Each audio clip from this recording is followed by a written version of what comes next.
जय जगन्नाथ एमिति नुआ नुआ खबर पाइबा आम चैनल को सब्सक्राइब करंतु वीडियो को लाइक शेयर कमेंट करंतु। चलंतु खबर उपर नजर पकेबा। मुख्यमंत्री बड़ घोषणा अंगनवाड़ी सेविका सहायिका बढ़िला दरमा। बिहार नीतीश कुमार सरकार राज्य विधानसभा निर्वाचन पूर्व उपहार एक झड़ सृष्टि करुछंती।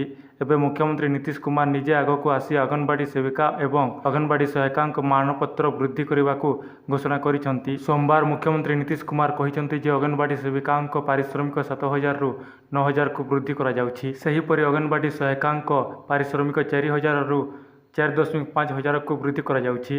तांको निर्देश रे विभाग यार प्रस्ताव पठाइबो। सही प्रस्ताव को मंगलवार कैबिनेट रे मंजूरी दियाजिबो। पारिश्रमिक वृद्धि करने को निष्पत्ति निया जाइछि।